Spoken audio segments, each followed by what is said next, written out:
Bismillahirrahmanirrahim. Assalamualaikum warahmatullahi wabarakatuh. Innal hamdalillah nahmaduhu wa nasta'inuhu wa nastaghfiruhu wa nastahdihi wa natubu ilaihi wa na'udzu billahi min shururi anfusina wa min sayyiati a'malina. Man yahdihillahu fala mudilla lahu wa man yudlil fala hadiya lahu. Asyhadu an la ilaha illallah wahdahu la syarika lahu wa asyhadu anna sayyidana wa nabiyyana Muhammadan abduhu wa rasuluhu la nabiyya ba'dahu. Nusalli wa nusallim ala habibina al-Mustafa wa ala rasulina al-Mujtaba Muhammadin sallallahu alaihi wasallam wa ala alihi wa mustanna bi sunnati ila yaumiddin. Allahumma anfa'na bima 'allamtana wa zidna ilman wa taqwan ya rabbal alamin. Para jamaah yang dimuliakan Allah Subhanahu wa taala dengan iman dan Islam, alhamdulillah wa syukrulillah, kita dengan izin Allah Subhanahu wa taala masih diberikan kesempatan untuk bisa kembali hadir dan terus menuntut ilmu, karena ini termasuk kewajiban yang tidak gugur. Karena kita ingat Nabi mengatakan thalabul ilmi fardhatun 'ala kulli muslimin. Menuntut ilmu itu hukumnya wajib bagi setiap muslim, dan fardu ini kan sifatnya sampai kapan? Ya mungkin orang bisa mengatakan sampai pintar, tapi pintar itu batasannya bagaimana? Ya hampir tidak ada orang di dunia ini yang bisa menguasai semua ilmu. Jadi ya harus terus belajar. Makanya Imam Ahmad sampai tua pun beliau masih belajar, Ahmad bin Hanbal Asy-Syaibani. Nah, para jamaah dimuliakan Allah Subhanahu wa taala, kita akan belajar masalah fikih ya.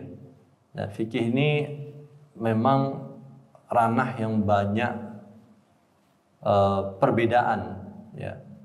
Tapi sebelum itu kita perlu tahu ya, kita perlu mukadimah. Ya, kita perlu mukadimah bahwasanya ulama fikih itu biasanya menyusun kitab fikih biasanya ya. Itu berbicara berkenaan dengan masalah ibadah dulu, pembahasan masalah ibadah ya. Salat, puasa, zakat, haji. Makanya di kitab fikih itu ya sebenarnya bahkan ada toharoh, bersuci dulu gitu ya. Kita sering belajar itu ya, tohara dulu, bersuci dulu, bagaimana kita menghilangkan hadas kecil, bagaimana kita menghilangkan hadas besar, kemudian bagaimana menghilangkan najis. Kemudian habis bersuci itu maju ke level berikutnya, itu ibadahnya, sholatnya. Karena kaidah penting dalam agama kita adalah at-takhliyah qabla at-tahliyah. Mengosongkan dulu sebelum menghiasi. Dikosongkan dulu dari yang nggak bagus, baru dihiasi. Rumah itu ya idealnya itu adalah dibersihkan dulu. Ya, kalau kita beli misalnya rumah second, ya kita bersihkan dulu. Ya, kita bersihkan dulu, kita hilangkan hal-hal yang mungkin tidak layak, yang kotor, ya, kemudian baru dihiasi. Jangan sampai ya para jamaah sekalian kotor dibiarkan dikasih hiasan. Itu tidak ideal. Ya, tidak ideal. Mobil, motor juga begitu. Idealnya ya dibersihkan dari sesuatu yang mengganggu, yang kotor, ya baru dikasih hiasan. Ya, dikasih hiasan. Jadi tapi ini kaidah umum ini sifatnya apa? Juga perlu dilakukan di di dalam masalah fikih ini. Jadi dibersihkan dulu dengan cara thaharah, baru setelah itu dihiasi dengan ibadah. Ya. Nah, kemudian setelah ibadah, biasanya mereka, ini kata Syekh Utsaimin, mereka hubungan dengan Allah kan, hubungan vertikal namanya. Itu baru setelah itu mereka mengisi perutnya. Ya, mengisi perut, pembahasan masalah isi perut. Nah, ini butuh namanya jual beli. Ya, kemudian nanti ada sewa menyewa dan yang lainnya, ya. Yang sifatnya itu apa? Untuk kebutuhan perut. Kemudian setelah orang memenuhi kebutuhan perutnya, kemudian masalah nikah. Ya, pernikahan. Ya, masalah kemaluan. Ya, karena berurutan begitu biasanya demikian. Ya, meskipun beda-beda antar mazhab, dan kita perlu banyak berlapang dada dalam masalah fikih ini ya, karena memang kita tidak bisa mungkiri ada 4 mazhab. Ya, 4 mazhab di dunia Islam ini, dari madhab Abu Hanifah, ya, Nu'man bin Bashir, kemudian Abu Hanifah, kemudian madhab Malik bin Anas, ya Imam Malik, kemudian madhab Muhammad bin Idris Asy-Syafi'i, kemudian Ahmad bin Hanbal Asy-Syaibani. Ya. Jadi mereka ini apa? Adalah pionir, meskipun bukan hanya 4 ya sebenarnya, ada lebih dari itu. Ya. Ada madhab Laits bin Sa'ad dan juga ada madhab Dohiri misalnya. Tapi yang terkenal dalam 4 itu, meskipun apa? Tentu saja kita harus tetap menghormati selama orang itu punya dalil dan sandaran. Tapi bukan berarti menghormati itu kita asal milih begitu, tidak. Tapi kita pilih yang kuat begitu. Nanti kita akan bahas bagaimana kita menghadapi banyak perbedaan ini. Nah, namun sebelum itu kita ingin menjelaskan, di sini Syekh Utsaimin menjelaskan dengan di sini juga disebutkan dalam masalah fikih itu ada pembahasan masalah jihad. Tapi ingat, ini ada yang salah kaprah nih kata beliau ya. Jihad itu tujuannya bukan untuk apa? Membalas dendam. Ya, kata beliau. Jihad itu ya lebih lebih dekat kepada pembahasan ibadah. Makanya dia dimasukkan ke dalam masalah ibadah. Ya, jihad itu. Jadi orang berjihad itu tujuannya bukan untuk apa? Untuk menghabisi orang, untuk membalas dendam kepada orang lain yang berbeda agama, bukan begitu tujuannya. Ya, di antara tujuan utama jihad adalah apa? Supaya dakwah itu tidak dihalang-halangi. Zaman dulu kan begitu. Ya. Jadi kita tidak bisa mentang-mentang faham ya, kita baca dalam Al-Qur'an ayat Al-Qur'an berkenaan dengan jihad, ya. Kemudian kita jadikan ini sebagai syiar utama begitu. Ya. Jadi kalau misalnya misalnya ini ya, ini sebagian, kan kita bicara sebagian sebabnya saja ya. Karena nanti kalau bicara ini panjang sekali. Misalnya dakwah itu tidak masalah ya, ke negara-negara tertentu yang memang maaf ya, non muslimnya banyak gitu, ya bisa jadi tidak begitu tonjolkan syariat ini. Tapi bukan berarti apa? Bukan berarti syariat jihad itu hilang. Karena misalnya mengatakan wal jihadu ma'adin yaumil qiyamah, jihad itu ma'adin, terus berlaku sampai hari kiamat. Ya, jihad pun banyak jenisnya, ada jihad membela diri, jihad menyerang dan yang lainnya. Ya, termasuk kalau kita ini ketika sebagian ulama kita dulu ya menggelorakan jihad ketika nikah, tentara Belanda balik lagi ya setelah Jepang dikalahkan ya. Kan tentara Belanda dan sekutu kan balik lagi ingin apa? Menguasai Indonesia. Kemudian ulama-ulama ya di masa itu menggelorakan apa? Jihad. Namanya jihad untuk mempertahankan apa? Mempertahankan tanah tumpah darah itu ya. Karena efeknya apa? Efeknya adalah kalau misalnya di bawah penjajahan lagi, bisa jadi ibadah itu tidak maksimal bisa dilaksanakan ya karena apa? Dihalang-halangi dan yang lainnya. Ya. Jadi bahkan ya sekali lagi ini tentu nanti ulama-ulama besar yang akan memutuskan ya, bukan ulama-ulama kecil, tapi ulama besar yang memang mereka punya apa? Punya kompetensi dan kapabilitas begitu ya, mengerti keadaan umat. Nah, kembali ke pembahasan kita. Nah, makanya orang non-muslim zaman sahabat, ada yang mengatakan orang Yahudi, itu kagum dengan ajaran Islam. Fikih ini termasuk sesuatu yang apa? Termasuk sesuatu yang bisa fleksibel dengan masa dan tempat. Ya, fikih ini. Bayangkan para jamaah sekalian, Al-Qur'an yang tidak terlalu tebal itu, ya segini misalnya Al-Qur'an itu digunakan untuk undang-undang hukum ya selama sampai manusia itu datang hari kiamat. Di negeri yang berbeda-beda, di lingkungan yang berbeda-beda. Ya, para jamaah sekalian. Kalau kita punya buku manual book ya, buku misalnya beli mobil, biasanya ada buku panduan ya. Biasanya ada buku panduan misalnya saya sebut merek Expander misalnya, ada buku panduannya. Ya. Buku panduan Expander misalnya yang keluaran pertama sampai Expander misalnya keluaran terbaru nggak bisa sama, bisa jadi buku panduannya berbeda kan, nggak bisa sama karena apa? Ada perbedaan dari sisi teknisnya, kemudian mesinnya, ya itu wajar saja. Kemudian belum untuk apa motor antum, belum untuk TV antum, belum untuk apa namanya komputer, belum untuk laptop, semuanya di buku panduan. Padahal itu untuk sebagian apa kehidupan kita. Maka panduan seperti apa yang digunakan untuk apa? Menjadi pegangan dan pedoman kehidupan seluruhnya. Maka betapa tebalnya itu kalau disusun begitu. Ya.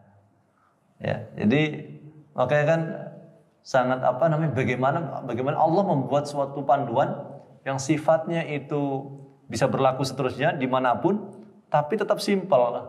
Maka Allah turunkan Al-Quran itu.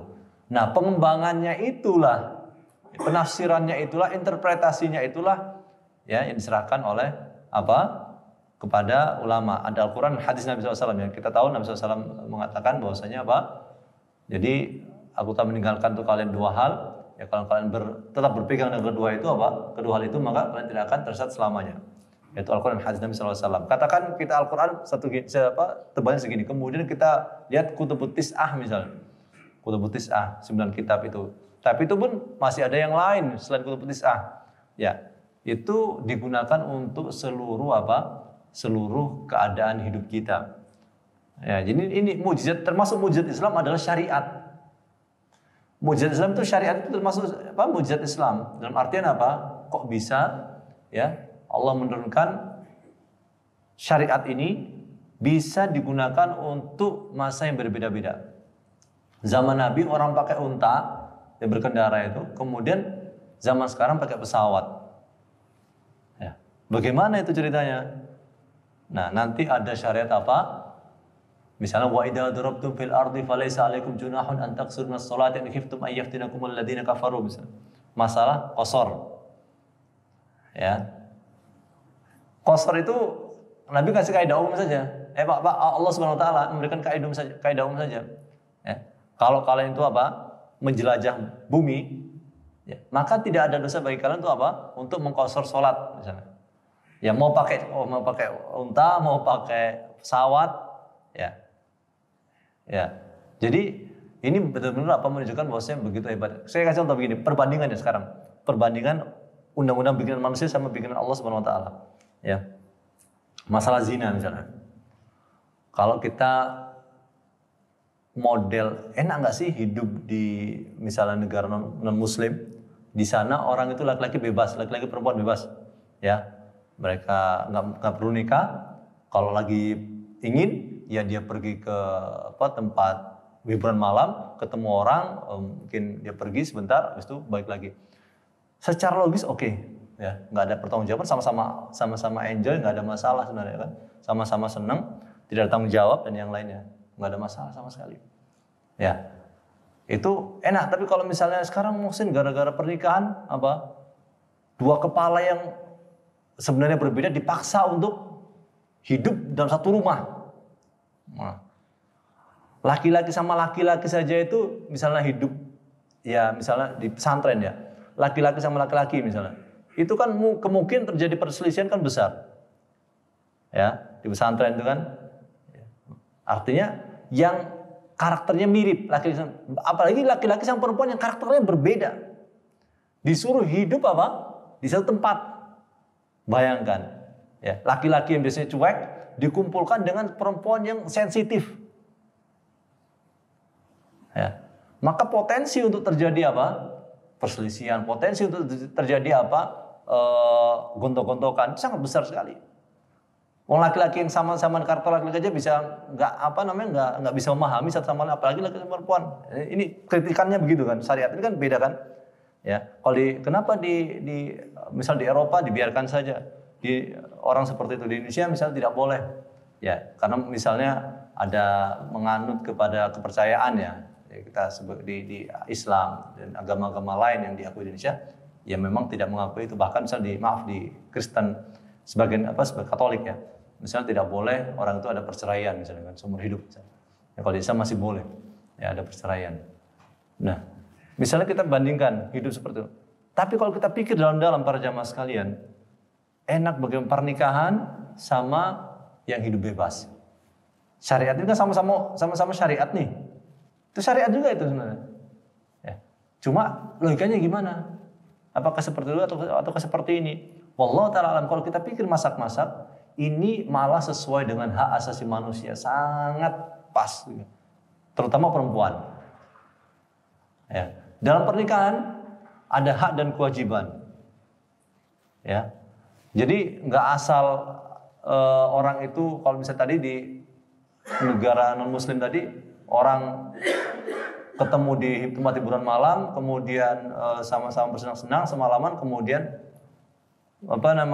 selesai, tapi efeknya bagaimana, nggak adil. Kalau terjadi kehamilan, siapa yang bertanggung jawab? Ya, paling tidak aborsi, katakan aborsi. Kalau aborsi, yang tersisa siapa? Kemudian resikonya besar apa tidak? Besar. Ya, besar bagi wanita. Makanya Islam itu apa? Betul-betul menjaga hak, dan Allah mengerti. Ya, mungkin teorinya kan gampang. Allah yang menciptakan manusia, Allah yang mengerti itu sangat normatif banget katanya. Tapi kita perlu buktikan di dunia nyata kita. Ya, di dunia nyata kita. Contoh lagi nih, misalnya ya. Misalnya di sana, di daerah di barat ya misalnya, di negara yang anti hukuman mati misalnya. Ini kan syariat ya. Di Islam ada hukuman mati, di negara tertentu dia ada hukuman mati. Ya. Hukuman mati misalnya membunuh orang. Dalam Islam kan bagaimana? Ya, kalau membunuh orang ada berapa opsi? Membunuh dengan sengaja ya. Si A membunuh B dengan sengaja. Apa opsinya, pilihannya? Nanti A membunuh B, maka keluarga B berhak apa? Untuk meminta kisos. Ya, berarti A apa? Dihukum mati juga. Ya, dihukum mati. Yang pertama. Yang kedua, bayar diat 100 ekor unta. 100 ekor unta ya. Yang ketiga, dimaafkan. Ya nggak ada apa-apa. Maksudnya ya nggak dikisos, nggak bayar diat juga, dimaafkan saja. Ya. Tapi kalau misalnya yang anti hukuman mati sana, misalnya, ya maaf saja. Berarti kalau di Amerika sendiri kan banyak negara bagian ya. Ada yang masih menerapkan hukum mati, ada yang sudah tidak menerapkan yang tidak menerapkan hukum mati di negara bagian di Amerika itu. Bayangkan, orang sudah bunuh orang, si A bunuh B. Kemudian hasil pajak itu untuk ngasih makan dia sekian tahun, bayangkan. Logis nggak sebenarnya itu? Nggak logis sama sekali. Hak asasi manusia hanya diperuntukkan untuk siapa? Untuk si pembunuh. Paham ya? Bahkan pajak itu yang orang capek dia nyapu jalanan, kemudian dia beli di Indomaret atau Alfamart. Kalau di kita bahasanya Indomaret atau Alfamart ya, minimarket itu beli roti dipotong, ada pajak PPN ya, pajak pertambahan nilai misalnya, ya itu nanti buat ngidupin dia. Bayangkan kalau si B ini adalah kepala rumah tangga, dia sebagai orang yang mencari rezeki, anaknya apa yang terjadi? Apa yang terjadi dengan anaknya? Ketika kepala rumah tangga itu apa? Hilang, meninggal, dibunuh. Ya. Siapa yang akan menjamin? Kalau di Amerika masih mending ya, mungkin ya di Amerika atau di sebagian negara Eropa mungkin ada jaminan sosial, tapi kalau di negara lain ya bukan itu. Ya. Meskipun sekali lagi ya tidak bisa tergantikan ya sosok ayah itu. Ya. Maka Islam ada opsi apa tadi itu? Yaitu bayar diat tadi itu 100 ekor unta. Meskipun itu tentu 100 ekor unta ya tidak ya tidak bisa memastikan ya, sampai usia berapa, tapi paling tidak ada kompensasi begitu. Paham nggak ya logikanya di situ? Jadi di syariat, sama-sama syariat, contohnya begitu. Ya, kita nggak bisa bayangkan, makanya kan ya sebagian negara penjaranya penuh, para penjahat itu yang jahat-jahat malah dikasih makan. Ya, bayangkan. Ya, jadi yang seharusnya dia sadar malah belajar belajar kriminal di penjara itu. Ya, meskipun nggak semuanya begitu. Ya. Tapi intinya, para jemaah sekalian, itu beberapa contoh saja bagaimana syariat Islam itu. Ya, sekali lagi bukan berarti kami ngomong begini, nanti di YouTube, ini lagi ngajak untuk makar, teman, nggak ada hubungannya. Ya. Ini hanya secara teoritis saja. Ya, secara teoritis saja. Ya. Jadi sekali lagi, para jemaah sekalian, azanallahu wa iyyakum, ini contoh bagaimana Islam itu mengerti, ya. Meskipun dohirnya seakan-akan apa kejam, tapi nggak kejam juga karena apa? Nggak mesti ya langsung dibunuh, orang membunuh langsung dibunuh. Ada orang ngaku langsung di misalnya keluarga B ngaku si A itu yang membunuh. Ya, nggak gitu juga. Ada apa? Ada permintaan bukti, ada cari saksi dan seterusnya sampai yakin betul-betul polisi itu yakin. Oh, saya terjadi apa pembunuhan, nggak langsung begitu. Ya, ya ini yang kan saya digambarkan dengan kekejaman seperti itu. Nah, kembali ke pembahasan kita, berjamaah sekalian azzanullahikum. Jadi beliau Syekh Utsaimin rahimahullah di sini menyebutkan tentang bagaimana kesempurnaan syariat Islam ini dari ngurusi sampai apa? Ngurusi apa namanya? Berjamaah sekalian ngurusi bebersih, khiraah misalnya dalam hadis itu kan. Khiraah, jadi tatahur ya, bersuci dari sesuatu yang kotor. Ya kita nggak bisa bayangkan di negara lain yang non muslim misalnya ya, itu orang kencing langsung diangkat celananya. Jadi kemudian apa namanya buang air besar juga ya tisu kemudian selesai gitu aja. Meskipun boleh ya kalau nggak ada air, tapi kalau ada air ya nggak begitu juga. Ya. Jadi banyak hal yang bikin orang dulu tuh kagum, tapi orang sekarang malah mengatakan itu termasuk kemunduran. Ya ketika orang bersih dan yang lainnya. Padahal bukan kemunduran, tapi apa? Lebih kepada kemanusiaan, lebih memanusiakan manusia. Ya, lebih memanusiakan manusia. Ya, tapi Islam juga tidak memberatkan. Ya, Islam juga tidak memberatkan orang. Ya, soalnya ada pertanyaan kemarin, Muhsin, ada yang mengatakan kalau orang menghilangkan najis harus menghilangkan baunya, menghilangkan rasanya, menghilangkan warnanya, warna najis. Nah, saya kemana-mana pakai sabun. Nanti saya keluar pakai sabun supaya hilang baunya. Ya, ini benar-benar bikin boros dalam tanda kutip begitu lah. Kata-katanya tuh seakan-akan begitu. Islam tuh bikin boros kenapa? Harus pakai sabun kemana, bawa sabun kemana-mana. Ya, padahal itu kan perkataan ulama ya bahwasanya ya idealnya najis itu dihilangkan apa warnanya, baunya dan rasanya, gitu kan? Tapi nggak begitu juga penerapannya. Kita lihat penerapan zaman Nabi. Apakah zaman Nabi itu orang itu harus pakai zat lain selain air? Nggak juga. Yang utama adalah air. Ya kalau sudah dikasih air, kemudian misal di luar nggak bawa sabun, kasih air, ya misal buang air besar dikasih air, ya. Kemudian mungkin ada bau-bau, nah itu masalah lain. Ya. Nggak dianggap najis ya kalau dia pegang yang lain nggak najis. Gitu. Mungkin nanti kalau di zaman dulu ada pasir ya bisa digosok di pasir dan yang lainnya. Tapi tidak sampai mewajibkan pakai sabun atau orang itu wajib pakai sikat gigi odol misalnya kalau mandi besar atau pakai sampo enggak gitu juga. Ya, Islam itu berusaha untuk memudahkan. Ya. Karena Nabi SAW mengatakan bagaimana yassiru wala tu'assiru basyiru wala tunaffiru. Nah, kembali ke pembahasan kita jual beli ini adalah sesuatu yang wajib kita ketahui para jamaah sekalian. Kenapa?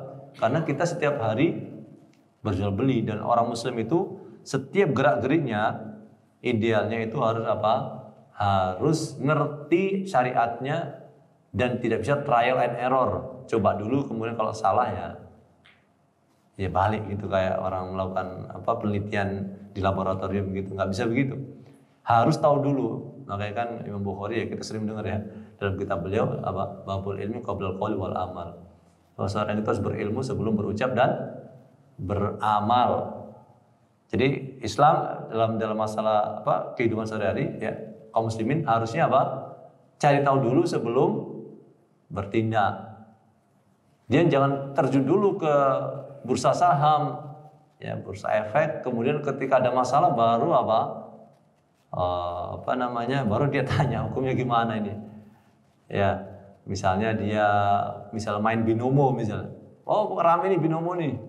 Orang pada di rumah ya nggak bisa kerja di kantor ya butuh uang ini binomo ini cepet nih di YouTube nih ya ketika ada masalah bertanya hukumnya apa nih kemarin kemana aja kemudian banyak transaksi yang di internet itu ya yang orang nggak tahu misalnya forex dan yang lainnya jadi pokoknya untung dulu baru tanya kalau rugi kalau nggak rugi nggak tanya kali ini ya. Jadi nggak benar begitu, ya nggak benar begitu. Misalnya ke puncak sana, ya ke puncak di sana ada ada nikah siri, Orang pada dikasih di sana, oh saya dikasih di sana juga. Nanti kalau ada masalah baru tanya hukumnya apa dikasih di sana, puncak misalnya. Ya nggak boleh gitu ya, bersama sekalian. Ya. Nah, kembali pembahasan kita, hukum jual beli dalam Islam itu ada dasarnya itu dari Al-Quran, dari hadis Nabi SAW, dari kesepakatan ulama atau konsensus. Ya. Jadi ini kesepakatan ya, jadi nggak ada orang yang mengatakan jual beli haram juga ada ya. Kalau dalam Al-Quran wa halallahu al-bai'a wa harrama riba, dan Allah menghalalkan jual beli serta mengharamkan riba. Kemudian dalam hadis Nabi SAW apa dalilnya al-bayyi'ani bil khiyari ma lam yatafarraqa fa in sadaqa wa bayyana burika lahum fi bai'ihima wa in katama wa kadzaba muhiqat barakatu bai'ihima. Ya, ini hadis yang sahih. Ijma kesepakatan ulama ada, bisa dilihat nanti di kitabnya Ibnu Mundir dan yang lainnya. Bahwasanya memang kesepakatan ulama tidak ada yang menyelisih bahwasanya jual beli itu boleh. Cuma ini kan secara umum. Ya. Tapi nanti banyak turunannya itu banyak sekali. Ya, seperti forex nanti misalnya. Forex itu apa namanya? Yang orang jual beli valuta asing ya. Tapi tidak benar-benar real begitu ya. Nanti secara tidak langsung seperti ada bandarnya dan yang lainnya. Ya. Tapi seakan-akan ya ini kan jual beli kan hukum asalnya boleh. Ya. Berarti dengan dalil-dalil umum itu langsung boleh begini. Termasuk juga beli saham. Ya. Saham blue chip, saham blue chip aman nih. Ya. Saham blue chip aman, boleh lah gitu. Padahal belum tentu halal gitu. Belum tentu ya. Ya, nggak semuanya blue chip itu halal kan. Jadi orang itu tanya dulu ya sebelum terjun. Bukan berarti dibatasi, tapi supaya terarah. Ya. Nah, kembali ke pembahasan kita, orang itu kan butuh apa yang secara logika, kenapa jual beli ini halal? Ya, karena orang itu butuh apa yang dimiliki oleh orang lain. Ya, misalnya penjual kebab misalnya. Ya, dia butuh bahan. Ya, masa jual kebab dia tanam dulu itu ya, bahan-bahan untuk kebabnya gitu. Enggak kan, dia mau jualan kebab nih, dia butuh bahan lain. Maka kemungkinan dia untuk tanam dulu kemudian dari awal sampai akhir hulu ke hilir dia bikin sendiri kayaknya enggak. Ya. Akhirnya dibutuh orang juga. Sama seperti kita ini ya, pegawai. Ya, dia butuh nasi uduk. Dia nggak bisa dia bikin katakan dia beli beras kemudian dia bikin nasi uduk sendiri kemudian dia masak sendiri, istrinya juga begitu. Nggak bisa. Jadi orang itu karena butuh apa yang dimiliki orang lain, maka jual beli itu sesuatu yang mau nggak mau harus emang halal gitu. Ya, secara logikanya begitu. Karena kita butuh apa yang dimiliki oleh orang lain. Nah, kembali ke pesan kita. Kalau di sini ini nanti kalau ada pertanyaan potong aja ya. Ini kitab ini kitab klasik ya sebenarnya. Kitab ini yang kita bahas kitab klasik dan kita berharap kita mendapatkan keberkahan dengan membahas kitab-kitab ulama klasik ini ya. Meskipun bukan berarti yang kontemporer nggak bergabung, bukan berarti begitu ya, jangan salah paham. Tapi ini kan semacam runutan saja ya, biasanya kan begitu. Jual beli itu apa sih sebenarnya? Jual beli itu adalah di sini disebutkan di halaman 95 Kitabul Bai' Syarah Mumti yang disusun oleh yang merupakan karya dari Syekh Muhammad bin Shalih Al-Utsaimin rahimahullah. Mubadaratu malin walau fi dhimmati aw manfaatin mubahatin kamarrin fi darin bimisli ahadima ala ta'bid ghairu riban wala waqar. Yaitu pertukaran harta. Ini kalau terjemahan secara mudahnya ya.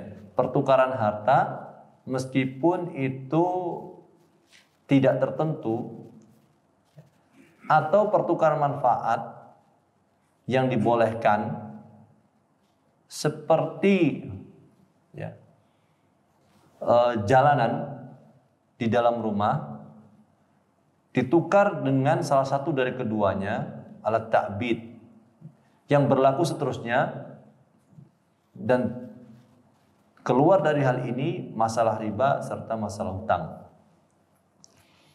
Nanti ada keterangannya. Ini sangat umum banget ini ya. Nanti kita akan terangkan secara secara perkata ini ya. Jadi ulama dulu itu mencoba untuk mencari kata-kata yang jami'un mani, kata-kata singkat namun dia juga bisa mencakup banyak afrod, istilahnya banyak, istilahnya apa bahasa Indonesia afrod itu ya, sesuatu yang kecil-kecil itu ya, afrod itu ya, kemudian dijadikan apa? Dijadikan mudah bagi pembaca. Kami ulangnya. Jadi di sini ada pertukaran. Jual beli itu adalah pertukaran harta, ya, pertukaran harta, meskipun harta itu tidak tertentu, dimah, ya. Di sini nanti ada keterangan kenapa tidak tertentu, mungkin bukannya dimah itu tanggungan, ya. Saya nanti menerangkan di sini ya. Jadi pertukaran harta, meskipun itu tidak tertentu, ya, atau nanti pertukaran manfaat. Maksudnya pertukaran jasa yang mubah, yaitu sederhananya begitu. Jadi pertukaran harta meskipun tidak tertentu atau pertukaran manfaat yang mubah. Nah, pertukaran ini masuknya banyak ya para jamaah sekalian. Pertukaran ini banyak sekali. Pertukaran satu orang menukar dengan yang lain, menukar barang atau menukar sesuatu dengan yang itu banyak sekali. Ya, maka di sini keterangan ini kata beliau, ya. Sebenarnya masalah ini, kata beliau, dari sisi bahasa itu lebih luas daripada sisi syariat. Ya. Karena apa? Misalnya kalau kita lihat pertukaran, ini kan sangat luas. Tapi kalau pertukaran dalam jual beli, ya ini kan terbatas. Kan gitu. Ya. Jual beli itu secara bahasa umum sekali ya. Banyak sekali komponennya. Ya. Memberi dan mengambil. Ada kita memberi, orang lain mengambil dari kita. Maka di sini orang meminjam juga ada yang memberi nanti dikembalikan lagi. Ya, simpanan juga begitu. Nah, kita langsung saja menyederhanakan pertukaran harta. Nah, apa maksud dengan harta? Jadi ingat dari sini ya, kalau pertukaran bukan harta, ya ini berarti apa? Bukan sesuatu yang dikatakan jual beli, atau bukan manfaat berarti bukan jual beli. Misalnya nanti kita akan lihat, ya, Bitcoin misalnya. Bitcoin atau sejenisnya. Ini sebagai sebagian orang, sebagian fatwa, tahu Bitcoin ya, yang lagi rame itu ya, atau kripto secara lebih luas lagi, ya, cryptocurrency atau aset kripto lah mereka menyebutnya. Ada yang mengatakan itu tidak berharga karena apa? Nggak jelas. Berarti dia bukan harta, nggak berharga kok. Berarti kalau orang membeli mata uang kripto atau aset kripto, berarti ini bukan jual beli. Kan di sini ada pengertiannya tukar menukar harta. Nah, kripto ini apa ini? Nggak ada wujudnya, nggak jelas ya, nggak berharga juga gitu. Ya menurut sebagian orang ya yang mengatakan bahwasanya jual beli ini haram misalnya. Ya, misalnya ada orang jual beli batu misalnya. Batu itu berharga atau tidak? Ya ada harganya. Nanti batu banyak-banyak nanti bisa bikin apa? Bikin bangunan kan gitu kan. Ya. Tapi kalau misalnya orang maaf ya, kotoran dari manusia misalnya. Ya kalau dari sisi ini ya, tentu orang ngapain jual beli kotoran manusia gitu kan? Nggak logis. Karena apa? Nggak berharga, nggak berharga, nggak masuk di sini dalam apa? Proses jual beli. Maka segala sesuatu yang bernilai berharga itu masuk dalam jual beli. Ya meskipun itu sederhana, meskipun juga kadang-kadang suatu masa berharga, masa yang nggak berharga. Misalnya contoh batu akik misalnya, batu akik ya. Zaman dulu, maaf ya masih Pak SBY kalau nggak salah, itu lagi karena beliau ngasih cindera mata kepada tamu-tamu dari luar itu. Saya lupa itu dalam rangka apa ya. Waktu itu ada tamu-tamu banyak itu. Bentuknya akik gitu ya. Saya lupa itu dari daerah mana ya. Maka booming lah batu akik itu. Maka kita lihat di sepanjang jalan tuh orang itu ada apa? Pada ngasah itu. bukan ngasah pedang, ngasah itu semacam batu itu ya. Kemudian di Jakarta di mana saya lupa, Jakarta Timur ya. Atau di mana? Ada pasarnya khusus. Ya. Yang dulu harga kenapa? Jatinegara ya. Jakarta Timur ada ya. Jatinegara. Ya, meskipun sekarang berbeda ya, nggak kayak dulu ya. Ya dulu orang itu sampai puluhan juta, ya. Tapi sekarang ya berarti yang penggemar sejati yang masih pegang. Kalau yang nggak sejati mah dia mundur teratur gitu ya. Ya, belinya 10 juta, jual lagi 100.000 aja orang mikir. Atau misalnya daun apa sih, gelombang cinta misalnya. Ya, dulu ada booming tuh. Ya, meskipun bisa jadi dikhawatirkan ini termasuk permainan, ya permainan oknum gitu ya. Tapi intinya tetap berharga ya. Tetap berharga, paling tidak ya kalau daun gelombang cinta nggak semahal dulu, ya paling tidak buat hiasan ya. Jadi masih tetap dikatakan harta. Nah, termasuk juga di sini adalah manfaat. Manfaat juga termasuk harta. Jadi orang itu kan, ini ada kasus, nggak tahu di Bogor atau di mana saya lupa ya, tapi dia ada di media, bukan di Bogor kali ya. Jadi orang itu rumahnya di tengah-tengah, dikepung sama tetangga-tangganya, nggak punya jalan keluar, oh ya, karena di mana? Di Bandung ya kalau nggak salah ya. Ya ditembok semua maksudnya. Ada kan kasus nyata itu kan? Kasus nyata kan? Maka sebenarnya orang yang berada di tengah-tengah, emang dia itu apa? Nggak tahu apa karena nasibnya dia atau gimana, dia nggak tahu belinya gimana sejarahnya, sehingga ternyata tanah itu bukan punya si penjual dulu untuk keluar itu. Ya, akhirnya ya pemilik tanah yang tetangga-tangganya ditembok semua, emang hak dia gitu kan. Ya harusnya dia itu bukan beli tanah, kalau nggak mau beli manfaat saja. Tanah tetap milik si tetangganya, tapi cuma beli manfaatnya, seumur hidup dia boleh lewat itu. Harusnya begitu kalau dia emang nggak mampu beli tanahnya gitu. Makanya dia nggak boleh otak-atik tuh. Ya, sudah dikasih, kita kalau beli manfaat, maka tanah lewatan dia itu ya nggak boleh di semen sama dia, tapi bukan hak dia, tapi ya dia cuma lewat saja, beli manfaat gitu. Ya, maka itu sebenarnya bisa diterapkan dalam Islam, beli jasa supaya bisa lewat. Ya, ya. Jadi ya kalau di sini nggak kerasa kan nggak tahu ya, di Bogor kan banyak tuh ya, gang-gang sempit gitu, ya gang-gang sempit.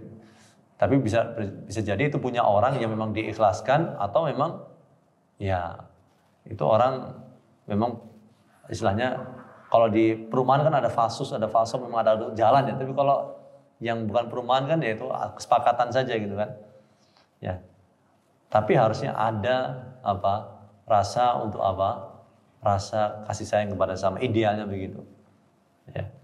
Gitu. Allah akan ganti loh ya. Kalau misalnya kita katakan tetangga kita ini nggak punya jalanan untuk dia keluar masuk, cukup satu motor, ya kita bisa menjual ke dia manfaat gitu, atau katakan sewa. Ya.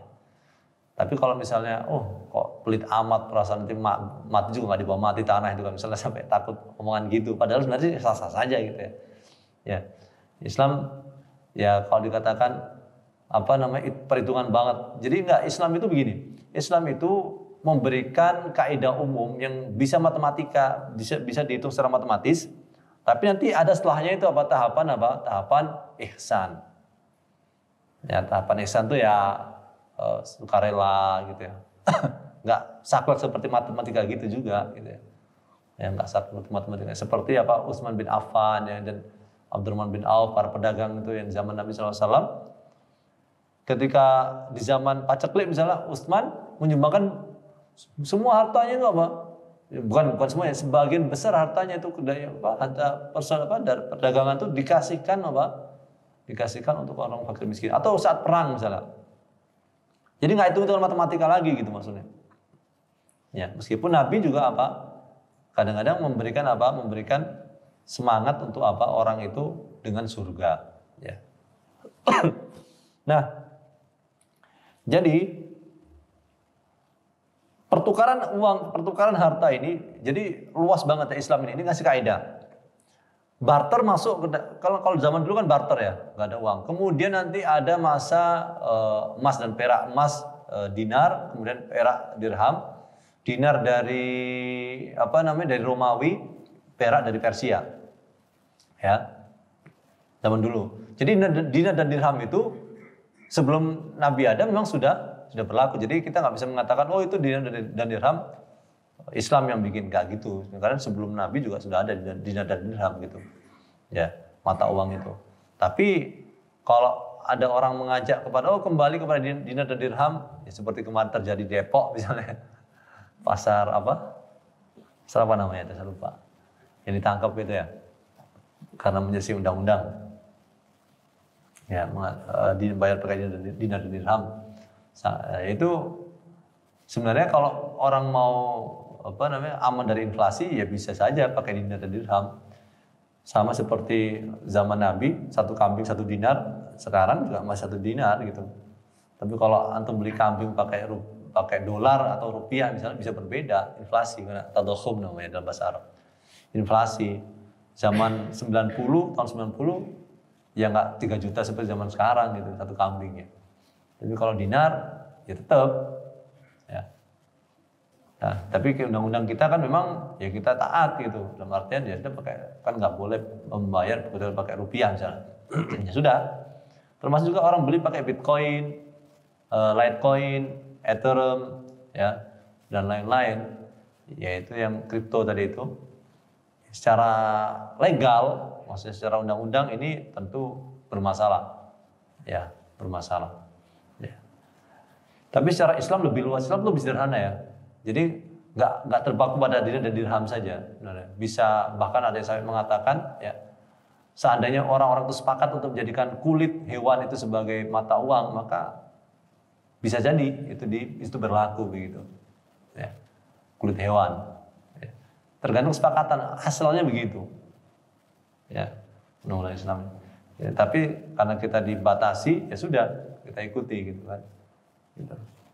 Nah, makanya barter kemudian ganti dengan kemudian dinar dan dirham, kemudian sekarang ada masa uang. Dolar dulu dipatok dengan emas dulu ya. Dolar itu dipatok dengan emas. Sampai ada pertemuan di Bretton Woods.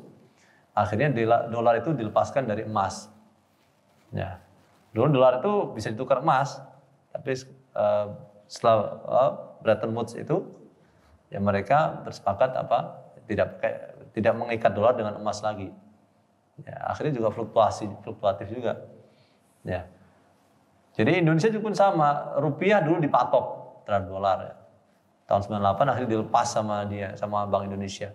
Jadi fluktuatif kita lihat rupiah bisa 15.000 ya zaman Pak Habibie mungkin ya. Ya. Kemudian bisa turun sekarang 14.000, nanti bisa jadi naik dan seterusnya. Ya itu urusan pemerintah, kita nggak usah mikir dalam artian, tapi kita tetap kalau kita investasi, ya itu masalah lain. Ya, investasi dengan emas dan yang lain itu masalah lain, sah-sah saja. Ya kecuali nanti kalau suatu saat pemerintah melarang, jangan masyarakat itu membeli dolar banyak-banyak, ya, kecuali untuk kebutuhan. Karena nanti kalau semua masyarakat ini mau mengamankan hartanya, mereka biar aman beli dolar, ya, masing-masing beli dolar, akhirnya terjadi apa? Bisa jadi nanti rupiah itu kalah karena permintaan dolar banyak, orang jual rupiah. Ini namanya hukum supply and demand. Ya. Jadi sekali lagi para jamaah sekalian mungkin terlalu jauh, tapi intinya adalah Islam itu sederhana. Ya, dalam jual beli ini sangat sederhana. Bisa tukar antar barang. Antum punya mobil Jeep, ya ditukar dengan Mitsubishi atau Vespa tahun 80. Ya, ada Vespa kan? Vespa tahun 80 atau 70. Ada yang berani nawar pakai Avanza misalnya. Ya sah-sah saja sebenarnya. Ya nggak ada masalah. Ya. Nah, mesin itu kan harganya nggak sama itu Vespa tahun 70.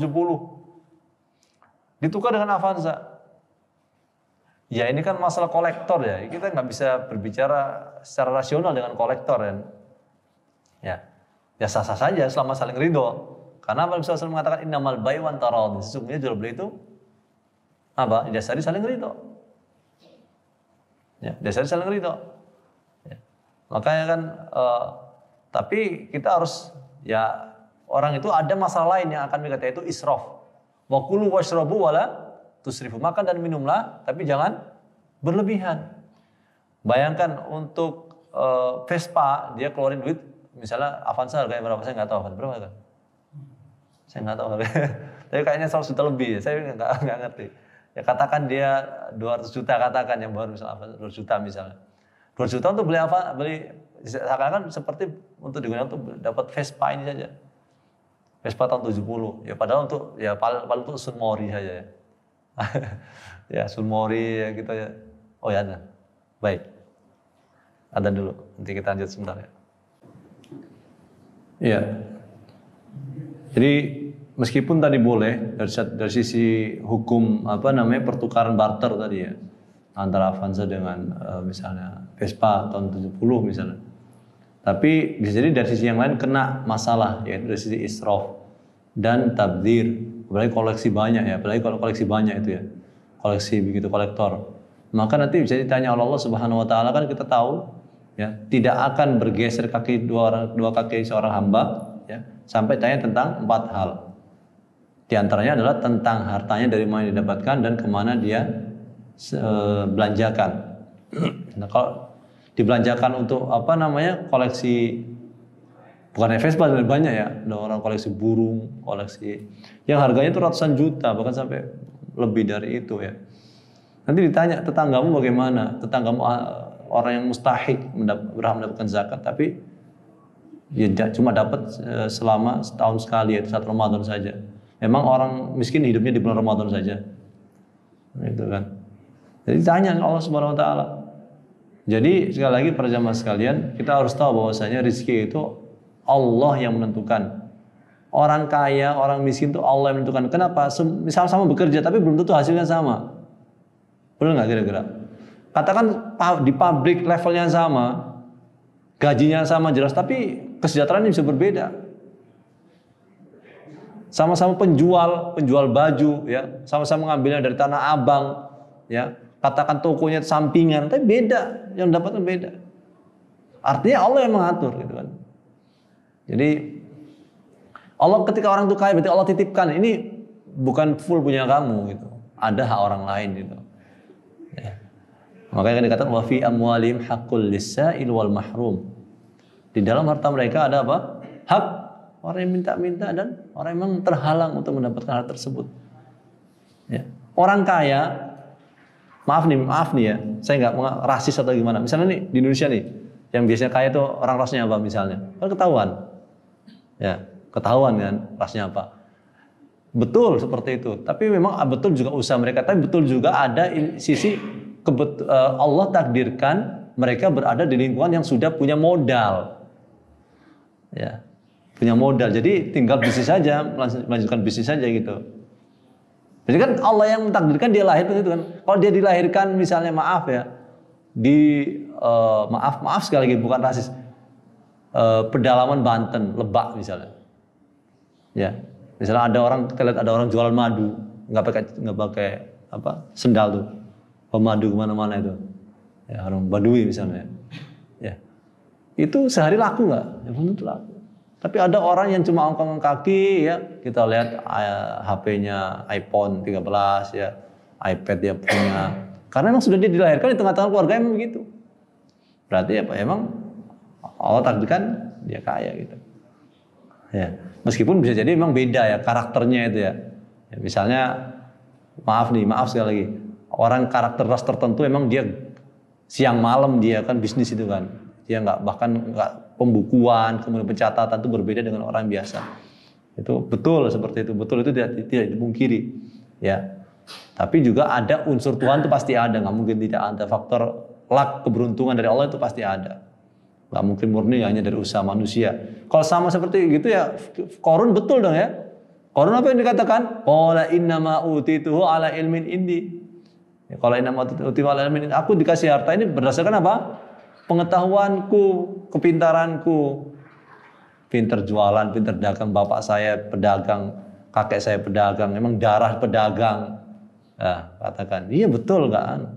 Tapi darah pedagang pun lingkungan yang membentuk itu dari siapa ya? Karena Anda dilahirkan tengah-tengah begitu.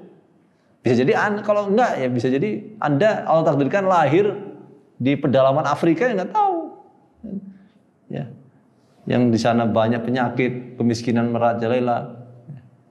Karena Allah yang menentukan. Makanya sekali lagi dia nggak boleh orang itu condong ya pelit gara-gara apa? Ya, seakan-akan dia di situ. Nah, kembali ke pembahasan kita. Jadi itu ya para jamaah sekalian, ini kan pembukaan saja. Nanti mungkin agak lebih teknis nanti ke depannya karena ini kan sebagai dasar dulu ya. Memang kita mau tidak mau di zaman sekarang ya semuanya berbisnis ya. Dalam artian paling tidak berjualan, membeli ya. Membeli, ada yang menjual, bahkan misalnya nanti ada jadi dropshipper ya, dan yang lainnya ya, di internet itu banyak sekali modelnya. Bagaimana sih yang sesuai itu? Ya, kita memang mencari yang halal. Bahkan pegawai pun apa? Pegawai itu kan jualan ya para jamaah. Pegawai itu jualan loh. Para pegawai di pabrik itu jualan. Jualan apa? Jual jasa. Pegawai di kantor jual apa? Jual jasa. Ya. Mereka jualan juga, cuma beda, bukan barang yang mereka jual, tapi apa? Jasanya, waktunya. Ya. Jadi semuanya jualan orang itu. Maka perlu tahu bagaimana hukumnya kalau misalnya apa? Ada markup, markup laporan. Ya. Misalnya dikasih dari kantor apa namanya untuk biaya hotel, ya. Kemudian dia nggak pakai buat hotel, dia pakai untuk pergi ke losmen misalnya ya. Itu gimana hukumnya? Dia harus bikin juga ini. Nah seterusnya. Kemudian ada uang ya, uang apa namanya, istilahnya uang dari orang yang mendapatkan tender misalnya, ya dapat tender, ini gimana nih diajak makan oleh ya misalnya perusahaan lagi butuh apa mau bangun bangunan baru, kemudian melakukan tender ya untuk mencari kontraktor. Kemudian Anda sebagai ujung tombak untuk mencari, dan Anda berkomunikasi dengan banyak orang, kemudian ya dapat fasilitas ya tertentu dari ya itu gimana, itu harus diketahui. Jangan tuanya saja ketahuan sakit-sakitan, oh ini ternyata baru dulu makan nggak bener nih ya. Jadi banyak hal ya. Orang sakit itu memang nggak semuanya gara-gara memang tadi, bisa jadi karena apa? Dirinya sendiri makannya apa? Haram. Oh yang beliau masih usia berapa? Ami ini 84 sehat.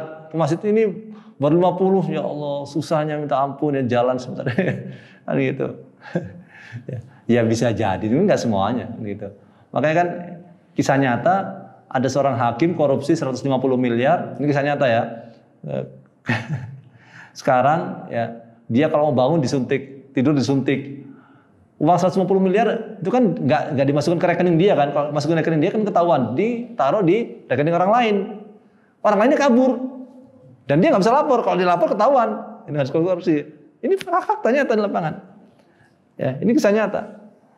Ya saya nggak karena yang cerita ini menteri, ya saya nggak bohong dong. Ya, kisah nyata. Jadi efek dari harta apa? Ya gede, tapi efeknya bermasalah gitu. Ya. Makanya kan ya banyak hal ya. Banyak hal yang dipertanyakan. Gajinya berapa sih pegawai negeri, tapi kok dia segini hasilnya begitu. Ya itu kan masing-masing kita husnudzon, tapi kembali ke diri masing-masing aja dah. Ya. Jadi jual jasanya itu benar atau tidak. Baik. Ada pertanyaan sebelum tutup?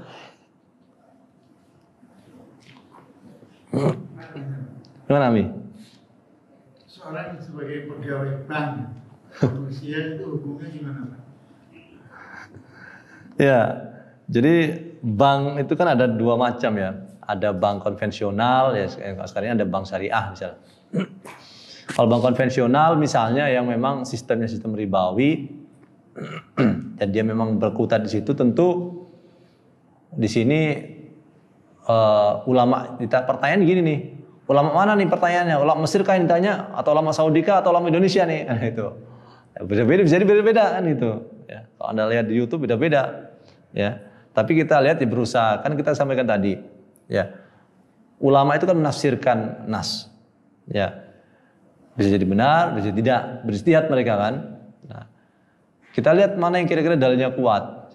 Nah, sekarang kita rujuk nih kembali. Misalnya ini kan kalau pertanyaan ke kami, tentu kami ya, kalau kita membandingkan dalil dari masing-masing ulama itu, Allah Ta'ala alam, ya kita melihat bahwasanya bank-bank yang masih konvensional yang ribawi itu bermasalah dari sisi muamalahnya. Karena dasarnya mereka mendapatkan keuntungan utama itu dari mana? Memutarkan uang, meminjamkan uang, dan mereka mendapatkan bunga atau return. Ya. Dan ini pasti. Padahal kita tahu ada kaidah kullu qardin jarrafan fahuwa riba. Setiap utang piutang yang menghasilkan manfaat maka itu adalah riba. Ya. Maka di sini kalau orang bekerja di situ, wallahu taala alam ya, kalau merujuk pendapat ya bahkan MUI sendiri mungkin berbeda dulu sama sekarang ya. MUI mungkin ketika ada bank syariah mungkin berbeda ya. Mungkin ya fatwanya dengan yang dulu. Itu apa? Tentu bermasalah. Ya. Bermasalah. Tapi sekali lagi kalau dia taunya belakangan gimana nih Musin? Ya, taunya belakangan berarti apa? Ya idealnya dia bertobat kepada Allah Subhanahu wa taala. Dan ada yang mengatakan kalau tahu benar-benar tahu belakangan, ya berarti apa? Seluruh harta yang dapatkan dulu ya sah milik dia gitu. Ya. Jadi karena apa? Karena dia taunya belakangan gitu ya. Taunya belakangan. Tapi Muhsin gimana nanti dia kerjaannya, cari nafkahnya, kemudian selama ini dari situ. Ya ini ujian Allah Subhanahu wa taala. Ya. Ujian Allah Subhanahu wa taala dalam artian ya semoga saja dengan ini Allah memberikan apa? Memberikan kemudahan untuk membersihkan hartanya yang dulu. Ya dalam artian ya apa? Ya yang dulu-dulu kan Nabi kan pernah mengatakan ya semua daging misalnya kan yang tumbuh dari yang haram maka itu akan ya neraka lebih berhak gitu kan. Ya, neraka lebih berhak untuk makan daging itu. Mungkin kok bertentangan tadi kamu bilang halal. Ya halal karena apa? Ya, kita tahu bahwasanya ya kita nggak bisa mengulang masa lalu secara hukum. Tapi idealnya seorang itu namanya warok berusaha untuk apa? Ya membersihkan yang dulu-dulu. Ya, meskipun secara hukum asal kalau dia membutuhkan ya halal saja gitu. Ya. Jadi kami ya kalau ditanya ya begitu jawabannya. Bertobat kepada Allah Subhanahu wa taala dan keluar. Ya. Halal. Haram. Ya, haram. Ya. Tapi kan orang itu begini ya. Orang itu hidup. Saya ngomong nih bisa aja, gampang banget. Haram bisa. Tapi orang itu punya keluarga, orang itu punya. Jadi kita seorang yang ditanya itu kalau bisa cari solusi. Ya. Karena apa? Kita enak ngomong nih. Tapi dia misalnya punya cicilan mobil, punya cicilan motor dan bagaimana nih solusi? Banyak sebenarnya rinciannya. Ya. Karena berkenaan kalau hidup kita sendiri sih enak mungkin ustadz, apalagi kalau ustadznya kaya ya. Dia punya terkenal begitu ya. Dia ngomong nggak peduli sama orang, ya sah saja. Kenapa kamu gini begitu? Kalau bisa itu tanya. Solusinya Pak, solusinya bagaimana dong? Pertama jelas kamu dalam karam, tapi kalau bisa solusinya begini. Bukan berarti kita mencela-mencelin enggak gitu. Ya, ini kok enggak jelas banget nih, haram. Bukan, tapi haram dalam keadaan tertentu, halal misalnya apa yang masih tersisa itu, misalnya yang kalau dia enggak tahu. Kalau dia tahu jelas haram dan apa? Harta itu apa? Dikeluarkan kemana? Kepada fakir miskin. Kalau dia sendiri miskin, kata Ibnu Qayyim Al-Jauziyah, dia boleh mengambil. Bayangkan sampai segitunya ini. Ibnu Qayyim Al-Jauziyah ya mengatakan misalnya nih pegawai banknya ini miskin ternyata ya, nggak punya lagi uang ya dia boleh mengambil itu. Bayangkan ada keluasan dalam syariat itu. Karena apa? Karena tentu kita ingat ya kalau bisa kita cari sesuatu yang bisa memudahkan yassiru, tapi bukan berarti bermudah-mudahan.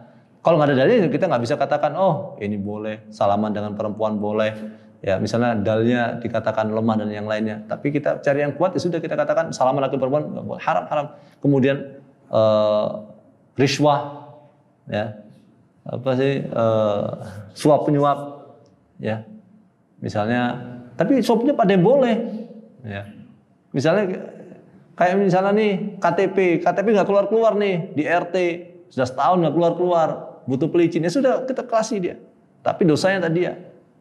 Ya. Kan orang kan nggak sedikit kan birokrasi kan masalahnya kan di kita kan banyak masalah di birokrasi ini kan kita tahu ini haram nih ngasih suap itu haram jelas haram kan. Tapi kita menghadapi dunia di dunia nyata itu berbeda kadang-kadang. Iya. Iya. Jadi kalau nggak gini produk barang kita di pelabuhan nggak keluar misalnya bagi para pedagang tertentu. Padahal itu barang kita itu, tapi ada aja alasannya. Ya, ada aja alasannya ya orang cari alasannya. Ya.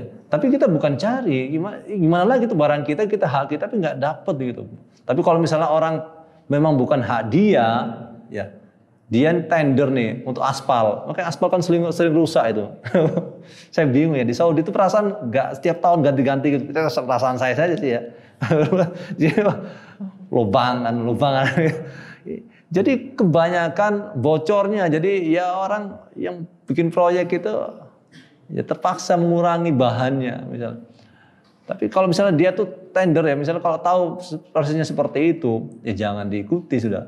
Tahu akan rugi. Efeknya nanti apa? Dilaknat oleh pengguna jalan. Paham nggak? Dilaknat pengguna jalan. Paham ya? Oh ini kontraktornya nih, maaf ya, semoga Allah hancurkan ini. Kecelakaan gara-gara apa? Lubang itu. Bayangkan Umar bin Khattab mengatakan seandainya ya ada hewan ya tunggangan itu yang terpleset di Irak, aku akan bertanggung jawab. Padahal beliau ada di Madinah. Irak dan Madinah kan jauh. Ya, kalau kontraktornya di pusat kota Bogor, kemudian Ciapus sana, itu kan dekat sebenarnya, tahu dia. Apalagi bertanggung jawaban seperti itu. Ya, jadi banyak hal yang perlu kita, bukan berarti kita nggak peduli dengan Allah, tapi kita harus punya solusi kalau bisa. Ya, bukan berarti kita menghalalkan ya, tapi ada beberapa hal yang memang butuh namanya faqih. Ya, faqih ya, begitu. Baik, udah saya. Nanti insya Allah kita akan bahas lebih teknis ya. Ini karena sekali lagi ini sebagai dasar saja.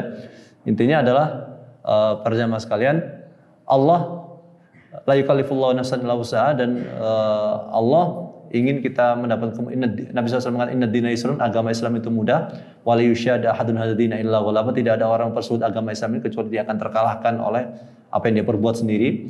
Jadi kita jangan bersuudzon kepada Allah. Kok susah banget menerapkan agama Islam zaman sekarang misalnya? Enggak, sebenarnya enggak susah ya. Ya karena apa? Karena Allah itu sudah mendesain agama Islam ini insya Allah bisa diterapkan di semua masa dan semua tempat ya sampai hari kiamat tiba. Allah menjaga syariat ini. Ya. Jadi kita terus belajar dan semoga saja Allah mudahkan usaha kita dan semoga saja bisnis kita dimudahkan Allah Subhanahu wa taala, mendapat keberkahan juga. Sehingga dengan harta yang berkah itu keluarga kita mendapatkan sakinah, mawaddah dan rahmah, ya kita mendapatkan ketenangan di dalam rumah, kita mendapatkan kenyamanan dalam rumah karena yang kita berikan kepada mereka adalah harta yang halal, ya. Kita kafaratul majlis, subhanallahi bihamdika asyhadu an la ilaha illa anta astaghfiruka wa atubu ilaik. Wa sallallahu ala nabiyina Muhammad wa ala alihi wasallam. Wassalamualaikum warahmatullahi wabarakatuh.